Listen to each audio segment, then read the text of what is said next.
Hi, good evening, and welcome back to the Masonic Roundtable, a weekly hangout where Masons from around the world get together to talk about Masonic news and opinions in a friendly and social manner.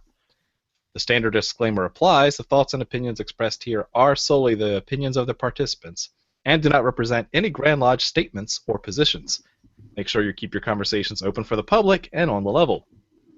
Tonight, as usual, we are soliciting questions and comments from you via Twitter at Mason Roundtable and or with the hashtag TMR episode 37 or on the Facebook event page. Quick round of introductions, since there's just a few of us tonight. My name is John Ruark, past master of the Patriot Lodge, number 1957 in Fairfax, Virginia. On to you, Juan. Good evening, everybody. My name is Juan Sepulveda. I am a member of YOLO Lodge number 207 in Orlando, Florida. Thank you. And last but not least, Jason Richards. Hi, good evening, everybody. My name is Jason Richards, and I'm the Senior Deacon of Acacia Lodge number 16 in good old Clifton, Virginia.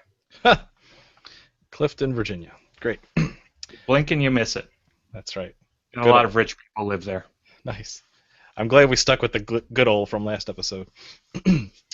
It's a thing now. It's its own thing. Let's see. Masonic news tonight. Just saw this show up on my Facebook feed, and so I thought it's worth sharing. It's a noble endeavor, especially given the charitable aspect of this. Although this episode tonight is on the commercialization of Masonry, one thing that we do, or try to do very well, is extol the virtues of charity. And I wanted to share with you something that came across from Worshipful brother Cliff Porter, who many people know him from some of his books that he's written, I believe on the traditional observance movements. But he has started an Indiegogo campaign that's, while the recipient may not be a Mason, this is certainly a Masonic challenge to all the brethren out there to help a good man in his new life. It's a short 4-minute video that he's included on this page, and the link is in the show notes already, so if you're watching live or if you just want to find it very easily, go check out the link. And the short version is, through his work as a police officer, he was able to get a young man out of a bad situation, who was in a bad situation from a very young age. And now, as this young man has overcome major obstacles, is still in need of specifically reliable transportation in order to get to school. So the guy's in college right now. So please, if you can, throw even $5 at this campaign. The campaign will end in 29 days, so we're talking, the mid to late November time frame. And if each one of the TMR Facebook fans gave just $5, they would exceed that goal instantly. So definitely consider that noble endeavor. All right, any discussion there? Had you guys seen that? Yep, I had seen it on Facebook, but I hadn't gotten a chance to read about it yet. Mm-hmm. Yeah, I saw the video, and you can tell how invested Brother Porter is in the life of this man. So it's commendable. I admire when someone can do something above and beyond for somebody else, especially to give them a chance to better themselves. I think that's great. Yeah, and I think it's actually a good challenge, right? Although it's not incestuous in the sense of just taking care of our own. Here's a chance that he's doing a call, and it's really a challenge to the fraternity as a whole to say, let's man up and try to do something good as a group of Masons in a broad way, not just a local effort, but at a global effort. So, Good. Jason, do you want me to share something there? Yeah, go ahead.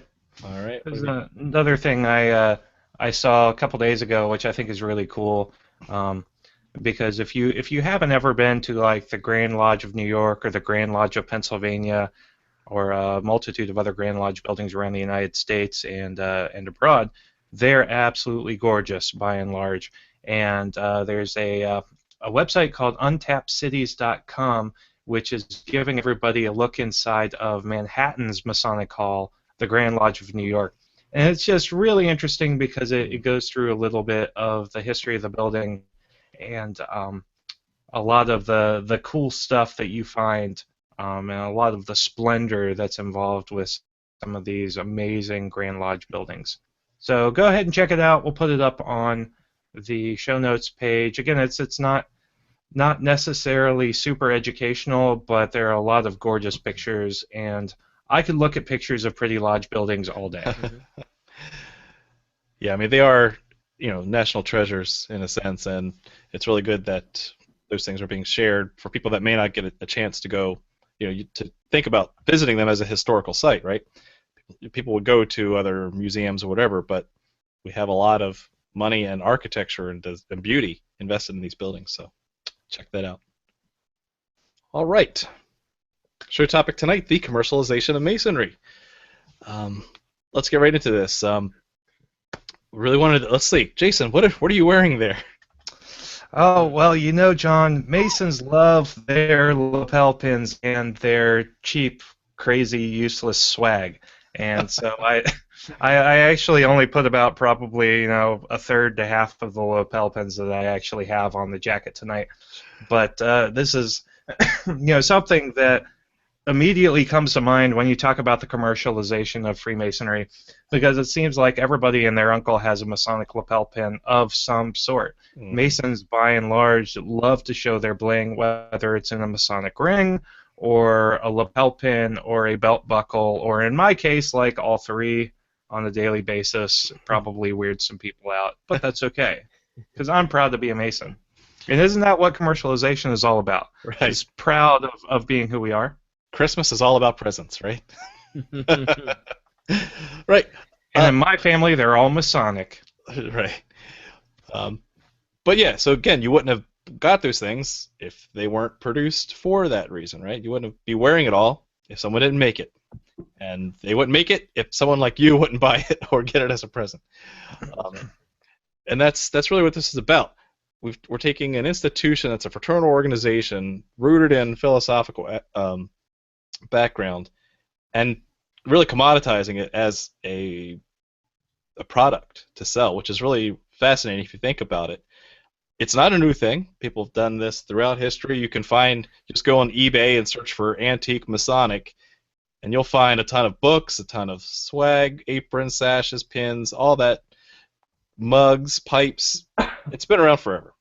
Mm-hmm. But I really think the interesting spin on that is when someone can actually use the square and compass. If you really think about it, that is really the defining thing that we joked about in a previous episode. I've seen it on a Midnight Freemasons blog where Masons will buy anything with a square and compass on it. And why do we think that is? What's the attraction there? Why is that such a ubiquitous display? It's just a powerful symbol. When you look at that, anywhere pretty much in the world, when you look at a square and compasses, it's a very powerful symbol, and more or less, what's associated with it. You might have some misconceptions like, oh, it's the Illuminati, but there is a connotation of power and authority and just a connotation of affluence and something bigger than oneself. Juan, what do you think? UC is not just the square and compasses. Pretty much every organization that has a symbol to represent its membership is going to move the members of that organization to try to consume products that include that symbol. It's only natural. If that wasn't the case, we wouldn't see so many cars with the little fish in the back, or with the Salt Life stickers. And people want to display to the world what they belong to, and not everybody can draw their own symbols, so they have to rely on some artist or some company to produce something to help them show their pride for their membership. Now, I'm surprised we made it this far into the episode without Juan using the B word, branding, right? Because I think it's what you were really alluding to, Jason, is that it's a symbol that invokes something, yes, specifically for the members.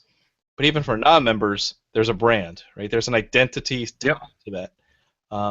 So what would a normal organization do, a business do with a symbol like that identifies their brand? They would trademark it, right?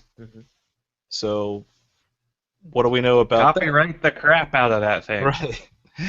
But it's been around since time immemorial. Who can copyright that? Well, funny you ask.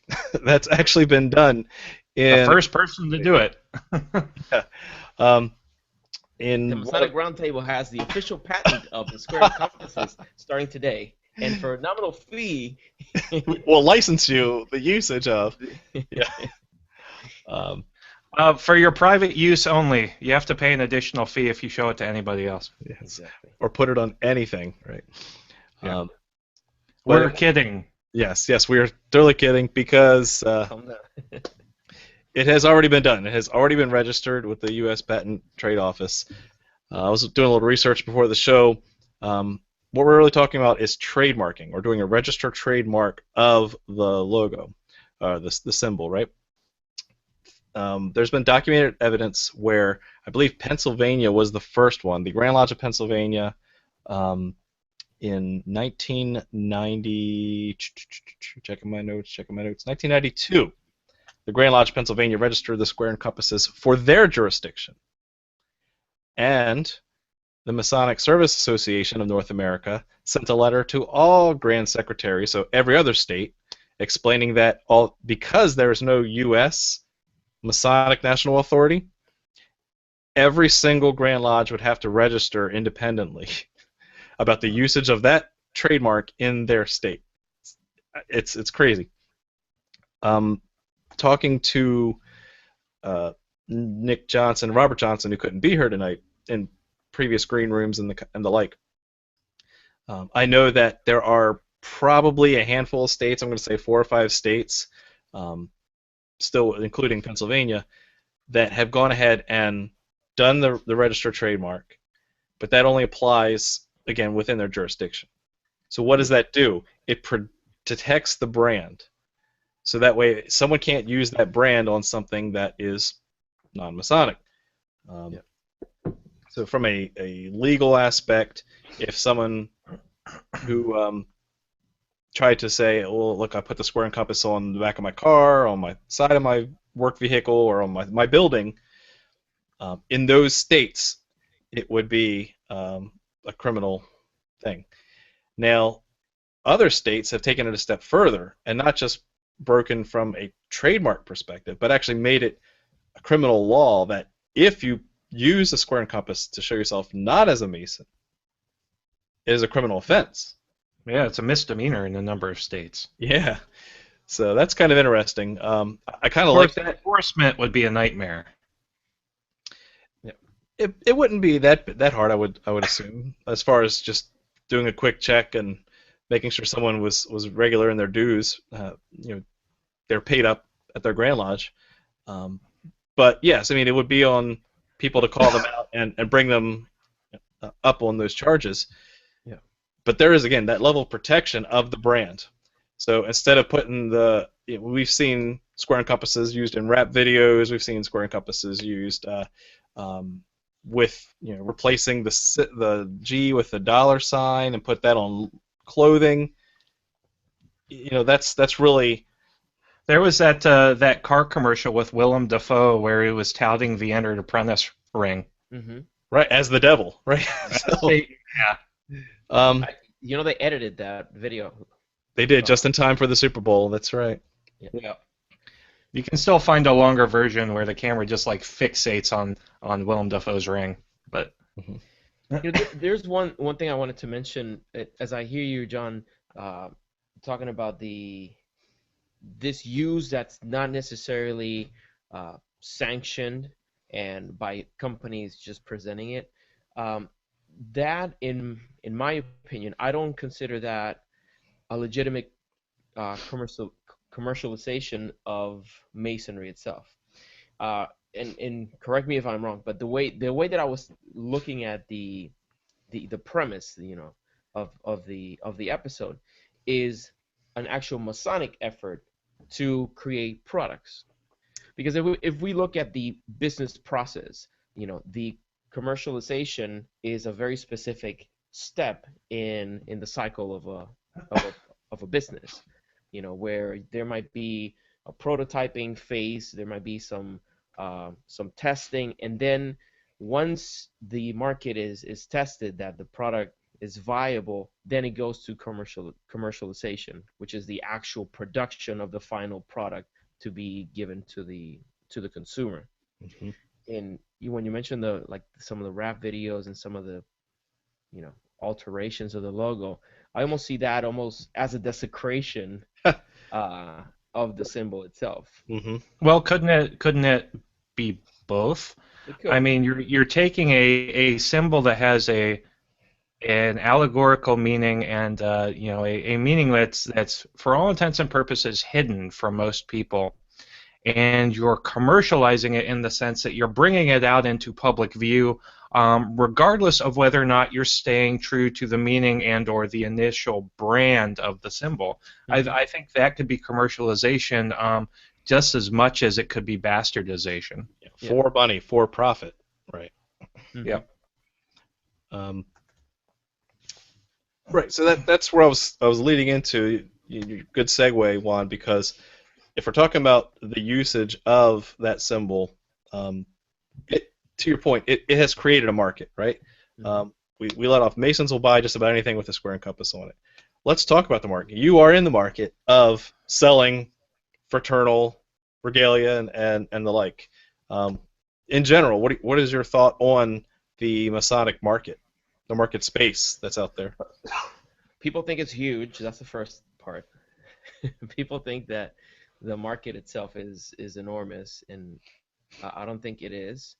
My history with the commercialization of symbols goes back for over a decade.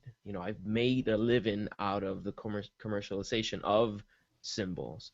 Before I became a Mason, my art was about symbols, and there's one thing that I wanted to make sure that I mentioned in the episode, and it's a misconception that some people have about talent and creating things. Some people have a very purist, almost naive way of looking at the sale of art or the sale of inspiration. And I've come across the expression of prostituting your talent. Now, that is something that I had to fight against at the beginning of my career, because you had these artists that were doing work pro bono. They were creating their amateur creations and just giving them to their family or sharing them with their friends. But to make a living as an artist, unless you really want to be a starving artist, you have to make a conscious decision that your creation, you're not just creating to sell, you're selling your creation. And to explain that a little bit better, I don't necessarily create a product thinking, oh, this is gonna sell like hotcakes. I'm gonna make this painting and it's gonna have these colors and it's gonna have this and it's gonna be a hit. I try to remove the commercialization from the inspiration process. Now, see, that's very noble, but I'll argue a lot of people don't. They do just jump right to the opposite of that. They're going to think, what's going to sell the most? How can I do it cheaply? In fact, we have on the docket to do a show on the Masonic apron, but I'll give you a little teaser. Square aprons were invented for the pure fact that it was cheap to reproduce. Yep. And so it was made just specifically to commoditize instead of enjoying it for the symbolism that it is. Yep. And now the commodity has become the new tradition, and in Sure. some jurisdictions they don't even let you wear rounded aprons. Yeah, you stole that from me. It's like the ancients and the moderns all over again. Ridiculous. Or the traditional observance, vice the. But everything is relative. yeah. But yeah, so regardless, there is a market out there for Masonic regalia. So Yeah. what I'm hearing you say, Juan, is that the market isn't as big as everyone thinks it is. It's not a get rich quick scheme, right? Yeah, and I don't know if you've noticed, like everyone and their mother now, can open an online store, and a lot of people are, a lot of brothers are doing it. Uh, of course, I don't know the intentions, but when you look at the quality of some of the things that are being sold, then you can question, was it really created with a passion and and a respect for what the symbols are, or was it just made just to sell a quick buck, you know? And I would argue that when you look at you go on eBay and search for Masonic rings, and you might be lucky if you find some really good quality things, but you'll find a lot of just garbage that just comes from a factory, somewhere else. So, dude. are you talking about something Really, like? John? Really? But it's made in the USA. For those on the podcast, I am showing a quick Google search found a thong with the square and compass on it. Yep. It's a disgrace, dude. Only $12.99. I really hope it's not a brother. I really hope that whoever did that is not a true Mason or a true Scotsman. Well, this is interesting because this could be just opening up the market to a previously untapped resource, co-masonry. Oh gosh. I'm sorry. We're going down some scary paths here. But it's things But like it's that. there. That's the thing. There is Yeah. you can't deny it is there. No one's restricting the use of it. That's really kind of my lead in. No one's restricting the use of square and compass. Anybody can put a square and compass on a thong, a coffee mug, anything. And right or wrong, it's there, right? So how do you deal with that? How do you set yourself a place in the marketplace? How do you make sure that you're honest and pure? One, I hope I'm wrong, but I think you are a diamond in the rough there. I think your heart's in the right place. And I know there's other artists and manufacturers out there that are really trying to do things from a noble cause and not as a get-rich-quick scheme. Yep. But there are regalia shops all over. Yep. Yeah, and so... Well, don't get me wrong. I mean, my education is in business and in marketing. I am all for selling things. My point is that I can make a separation when I'm during the process of creation. I am trying to create something that inspires me, something that really carries the teachings and the lessons that I think should be displayed in an elegant, inspiring way through symbols. But once that's done and it hasn't been affected by the influence of the commercial aspect of it, then it's time to sell it. I mean, I'm not gonna lie to you. I want to sell my prints. If I don't sell my art, that's gonna mean that the time that I'm dedicating to the winding stairs and the Masonic Roundtable, it's gonna be cut short, and I'm gonna have to spend more time doing other stuff. So, in a way, the sale supports the content that I put out to try to help brothers. Jason, what have you got there? This is another situation that we've come across where I've noticed Angels and Airwaves at least has used a lot of Masonic symbolism. Of course, Tom DeLonge, the lead singer and guitarist for Angels and Airwaves and Blink-182, is a Mason. He's purportedly a Prince Hall Mason.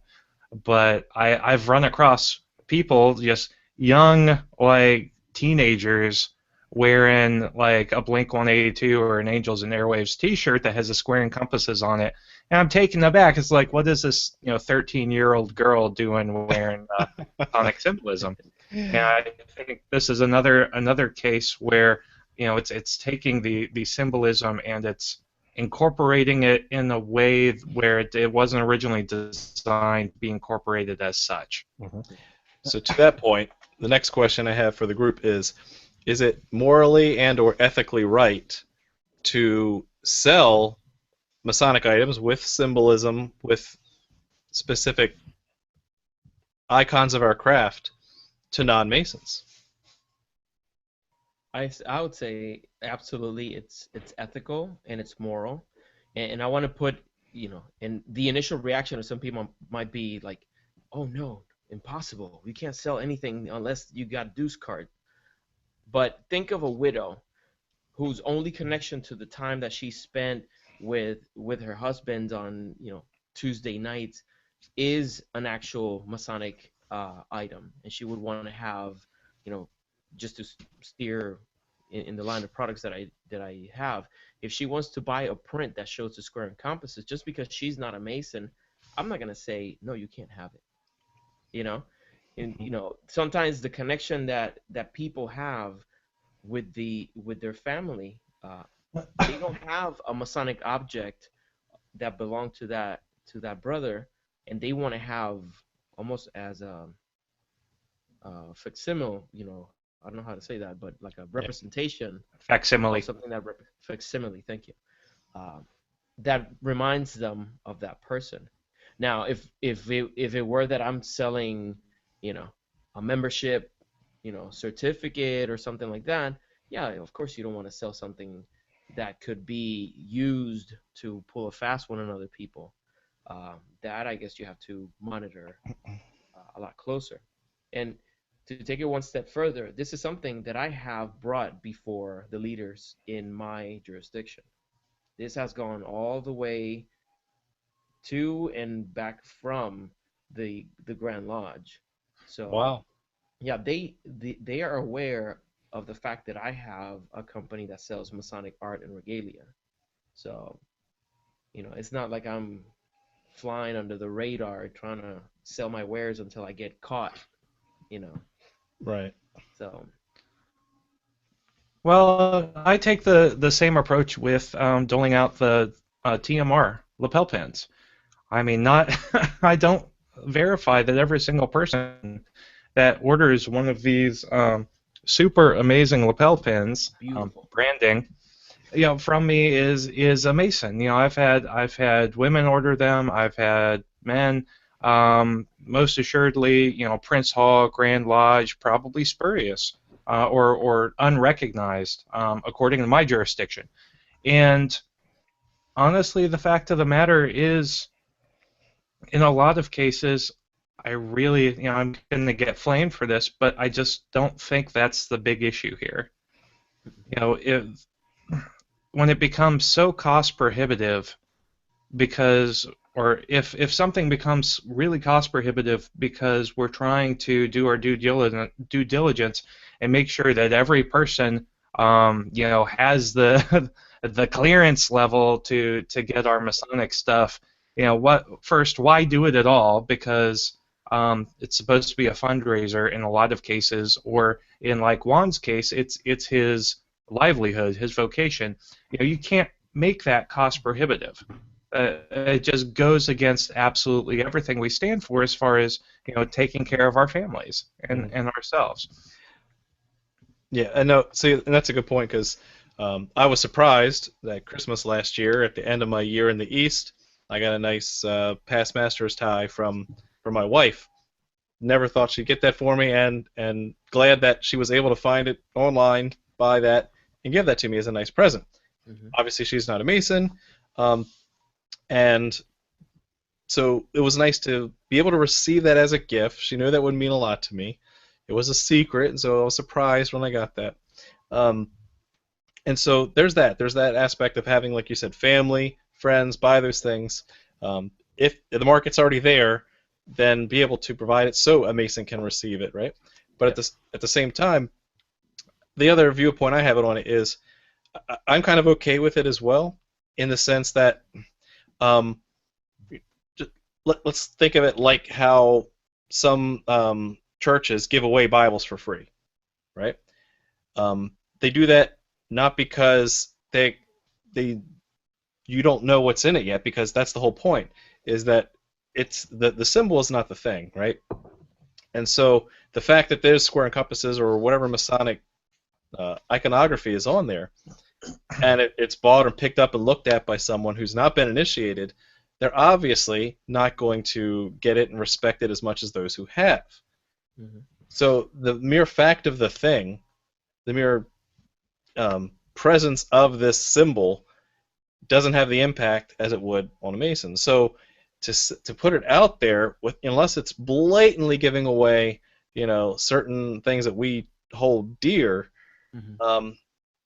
that's the exception to that rule. But otherwise, those people aren't going to understand it. They're not going to get it. It's not going to be tarnished because of the profanes are touching, this magical talisman, right? Well, yeah, not intrinsically, right? Right, of course.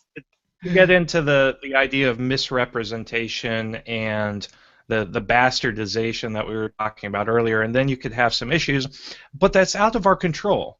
Yeah. Even if we were to just sell things to, pure 100% verified, recognized by the Grand Lodges of Virginia and Florida Masons, some of those Masons pass away.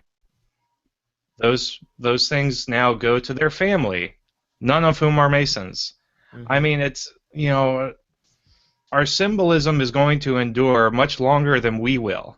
Thank goodness, yeah. There's, I think, trying to control it from a production and commerce standpoint is just futile. Yeah. I also think, as an artist, I think it's beautiful, the fact that I have this talent that I feel, it's part gift from God and part effort of mine to bring it to a level of excellence, that I can put that to the service of the craft, that I can help brothers have access to a work of art that contains symbols that hopefully are going to motivate them to learn more or revise the actual allegorical teachings that are contained in those symbols. I am very proud of the fact that I can, look on Facebook and someone who I've never met decided to put in the wall of their house a collection of the degrees that I painted. As a matter of fact, recently when we went to Pennsylvania, someone showed me a picture of a man who had tattooed one of my artworks on his chest. Wow. Yeah, I'll share that on our page. That's cool.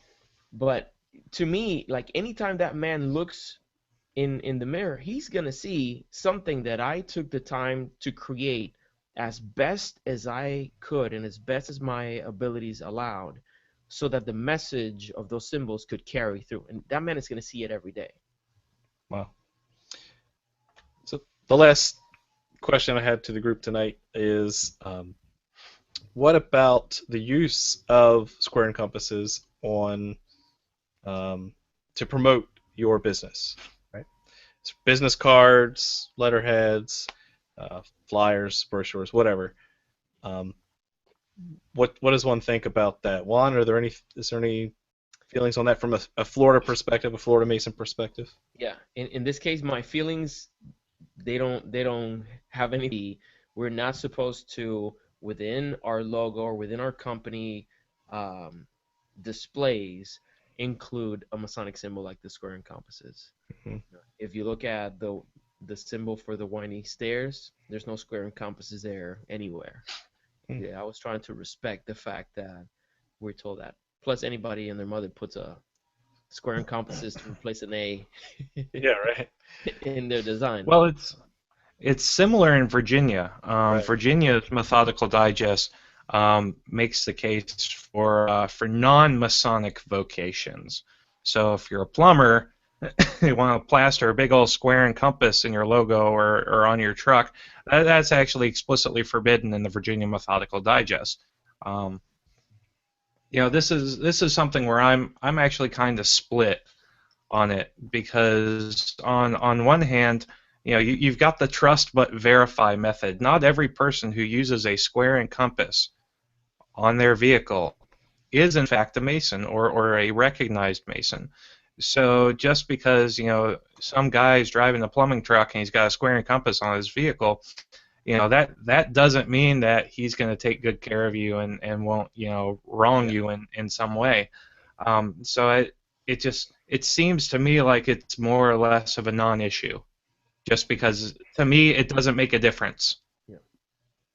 I have been handed business cards locally from brothers who in their business cards have square and compasses and the double-headed eagle and that kind of stuff.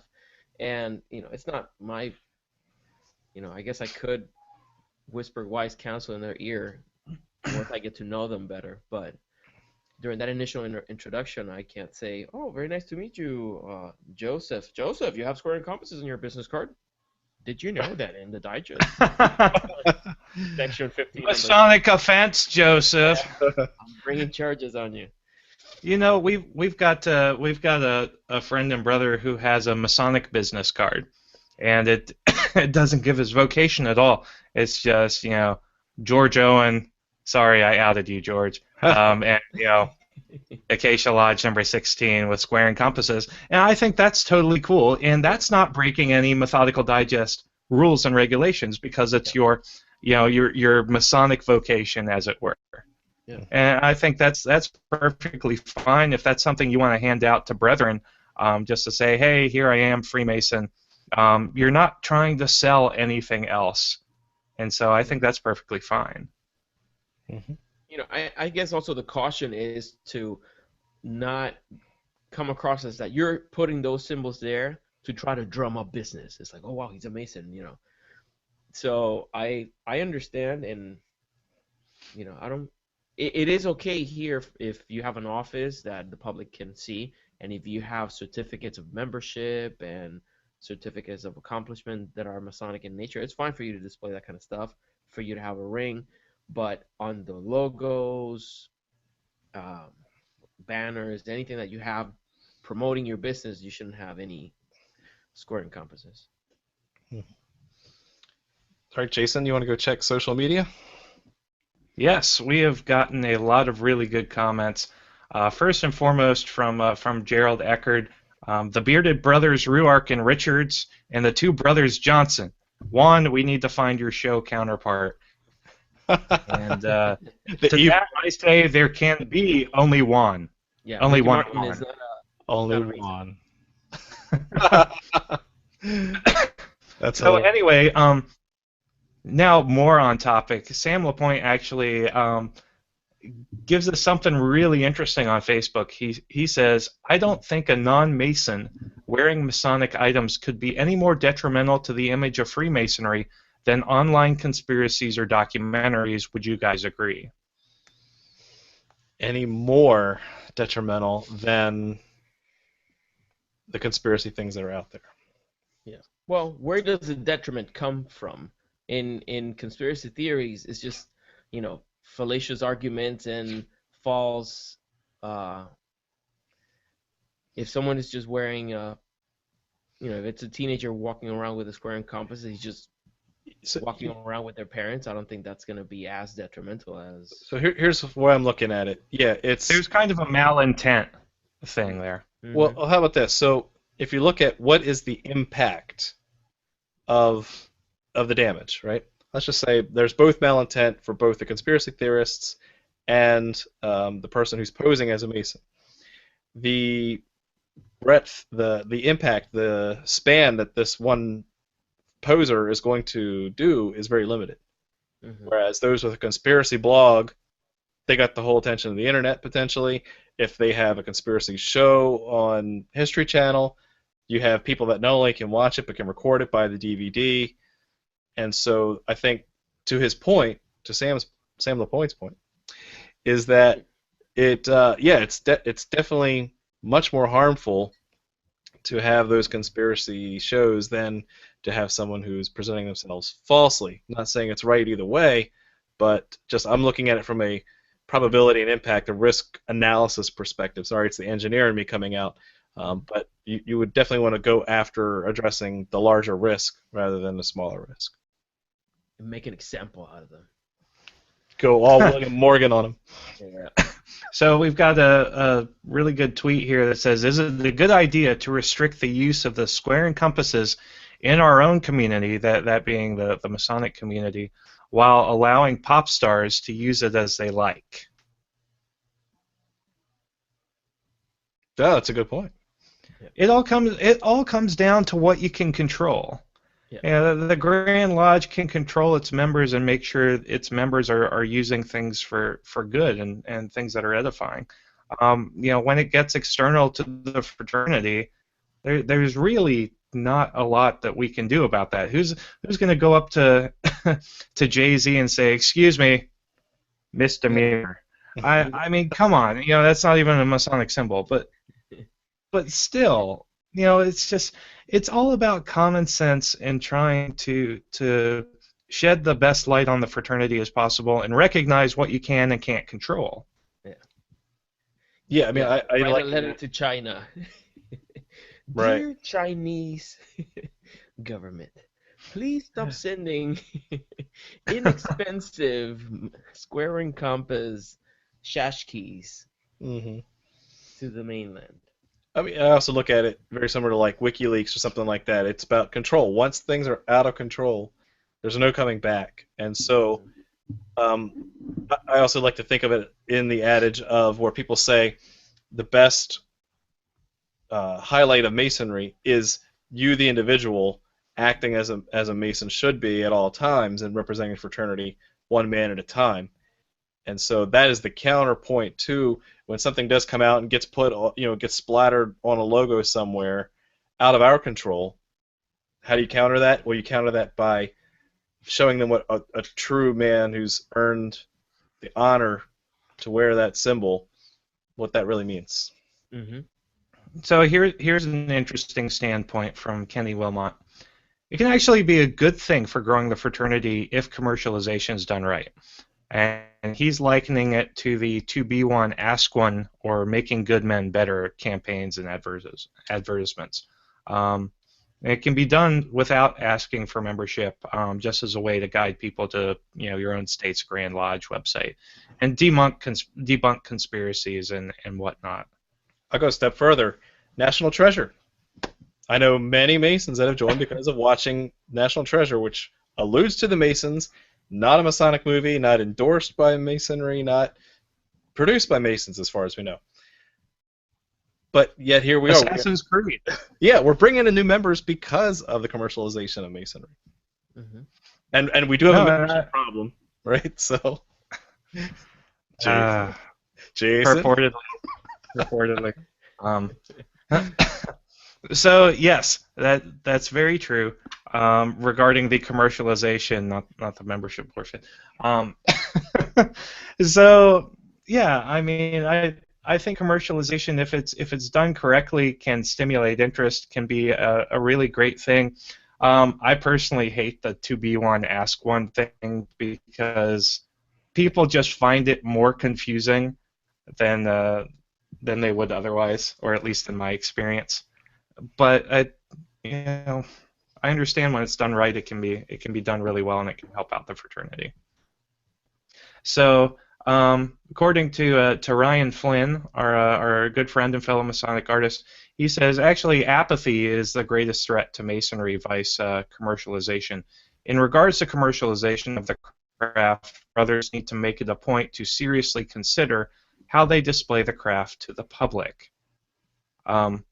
People should stay away from the people and companies who try to use Masonry to make a buck no matter what they produce, and only work with brothers who are producing quality and what is honorable to the craft. Buying a book rather than a T-shirt is better for everyone and anyone.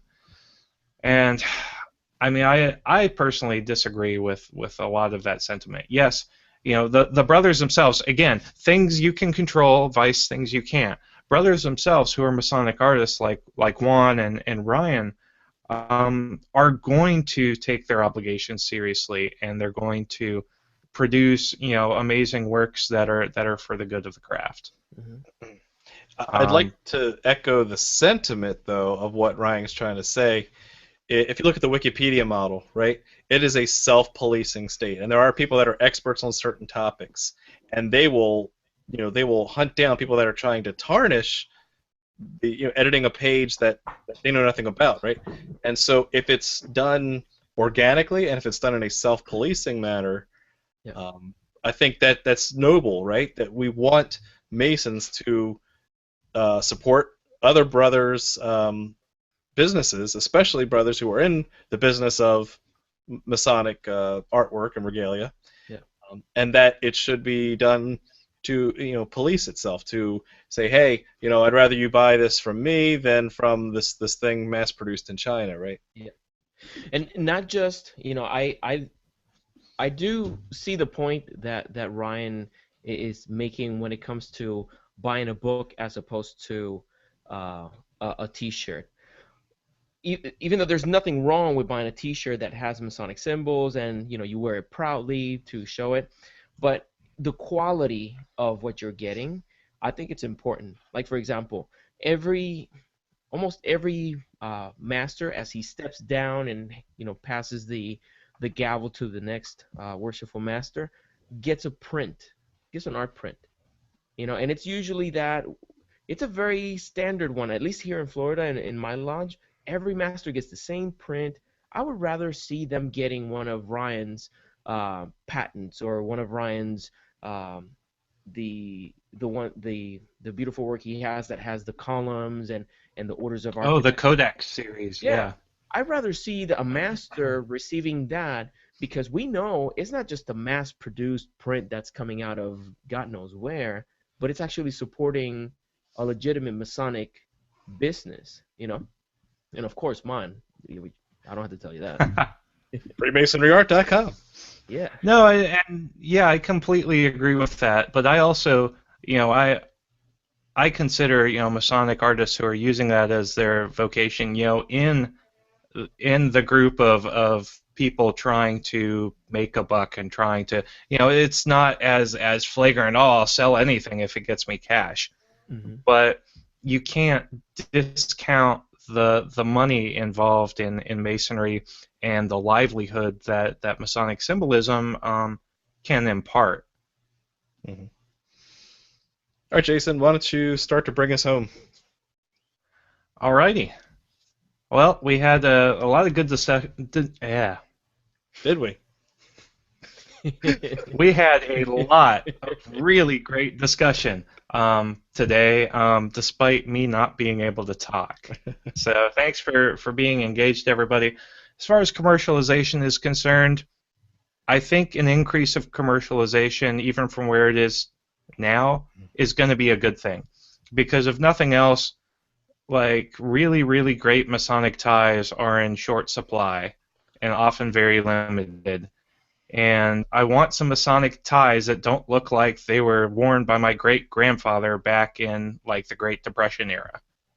So, it's all about how we represent ourselves as Masons and portray ourselves as Masons to the world. And if you're wearing something that's really hip and really neat and stylish, then I think that connotates a good image of the fraternity. So I would agree that commercialization, if done right and through the proper channels, is a fantastic thing, and it's something we should do more of. I've got a blog. It's not updated yet. It will be soon. You're off shift work. I'm off shift work, yes. Friday was my last day. So welcome to the land of the living. Yes. Like, sweet, 8-hour days? What? I don't know what to do with myself. Oh, I'll write on my blog, yes. That's what I'll do. So anyway, thanks so much, everybody, for listening to the three of us ramble on tonight. Keep the conversation going, and with that, I'll leave it off to you guys who are speaking better than I am tonight. Juan, you speak good. I speak so good. Well, I think this is a very important subject, and we've touched on some very important details. I'm sure some people are gonna listen to this and they're gonna squirm and think, no, the square and compasses should not be used for anything. But if done correctly, we can be good artificers and actually put together something that's going to inspire people. Whether we're selling art, we're selling books, it has to be done correctly. And there is no shame in receiving money for something that's well made. There's no shame in that. Yeah, there's a beautiful pins like the Masonic Roundtable pin. You should have one proudly displayed in your lapel pin in every picture that shows up on Facebook. Um, but I think it's important that, if we stopped us legitimately creating good quality Masonic products, it's not going to stop. It's going to be at the hands of someone who doesn't care about the fraternity. It's going to be making these things. So, Something's got to fill the void. yeah, yeah, Masonic products are going to come out and they're going to be sold. Do you want them made by brothers like John Gomez, Ryan Flynn, Brian Ivichin, or myself? Or do you want it to come from a stranger from somewhere else who perhaps doesn't even know the position of the compasses or the right angle that the square should have? Made in China, baby. Yeah, so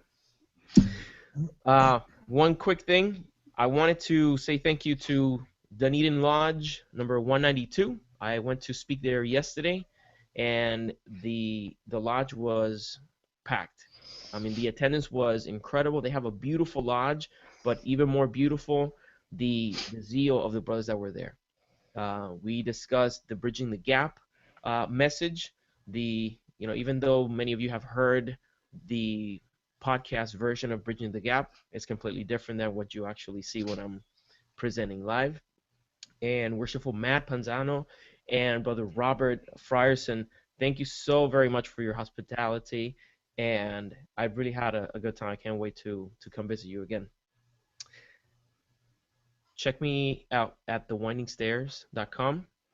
A couple of really interesting podcast episodes coming soon. Do you have that screenshot by any chance, Jason? Yes, sir. I wanted to give you, brothers, this is the first preview of something that's in the works. Ooh. This is the biggest thing I have done. Talking about the commercialization of Masonry. No, but this is a project that I have my heart in, and brothers, you want to be a part of this. Make sure that you're in my email list. Those are the brothers that are going to hear about this first. Go to thewindingstairs.com and click on the free book link. If I have your email, you'll be the first ones to know. This is going to be something that people are going to be talking about for a long time. Nice. It's called The Chamber. And you want to have access to The Chamber when it comes out, December 13, 2014. Is that 12, 13, 14? It is. Nice. Yep. It's like a staircase, man. 3 steps. Yeah. Hey, do you have a website too? My website, thewindingstairs.com, and freemasonryart.com, where you can find great Masonic regalia, custom-made hand-painted aprons, and art that I create from the heart. So visit me and make sure to stay active in the Masonic Roundtable. Send us your questions if you have them, your comments. What did we miss in this episode? I know some of you are going to have some very serious opinions about what we talked about. Let us know. Don't be antagonizing about it. Behave. Masons never behave. Yeah, come on. Just let us know. And, we do this because we want to talk about Masonry. We want to be better Masons and better men. This is the way to do it. We talk. We might be able to be presented with new information, change our minds, or solidify our position. So help us do that. Yep. Thanks. Juan, I was hoping you would go even more sales mode on your stuff because, what other chance would you get but the commercialization episode to really hawk your wares, right? Just start selling. But before I get into my final sales pitch, I do want to go back to the item in the beginning. Please support the charitable effort that Cliff Porter's got going. Again, just $5 from everybody would really go a long way. They have a noble goal of only like $10,000, so it's not they're trying to shoot for the moon. That's more important right now, right? Exactly. Instead of spending money just for some tchotchke, some pin, why don't you throw that towards a one-time noble effort? With that being said, I definitely echo Juan's statements that I've really been, although an engineer by trade, I've really been getting more into the business side lately to figure out market creation, value propositions, that kind of thing. And the V word is the most important word here, is value. The market will be there. We've already established that. that anybody that can draw a square and compass will sell it. It's there. It's not going away. And to my point about setting up the trademark issues in the show, we have limited control over that. Given that, I think it's our responsibility to support those things, the self-policing thing that we alluded to with Ryan Flynn, as well as we create new markets, as people create new ideas, new activities, new tangible things to give away and sell. Make a market that has value. Right? That way, you're contributing. You're separating the wheat from the chaff. You're producing something that people are going to want to buy, not just because it's shiny, but because it actually has the characteristics and quality that fraternal regalia may expect, or to uphold that level of respect that it deserves. So, again, it's there, and let's support that. Support your brothers who do sell things. We listed a few tonight. There's many more that you can find on Facebook. If you want to buy stuff, let us know. We can point you in the right direction. Yeah. But also, For a fee. for a small fee, find your And speed. John, and for the brothers that actually like my work and they go to freemasonry.com, they are also supporting the Masonic Roundtable if they use promo code TMR. I'll send a portion of the sales to the show so that we can continue adding more value to your Masonic journey. Well, that's We great. should also mention brother Brian Avichin's Yep. fellow crafted page, because he makes gorgeous hand-turned Masonic pens. I have a couple around here somewhere as well. His. They're absolutely amazing. And oh yeah, here's mine. Actually, he just implemented a coupon code for listeners of the Masonic Roundtable. So if you want to go and get some amazing handcrafted Masonic pens from a fantastic brother, He truly is. yeah, go ahead and check out fellowcrafted.com and use a coupon code for TMR. He'll have it up on the website, and you'll get a discount.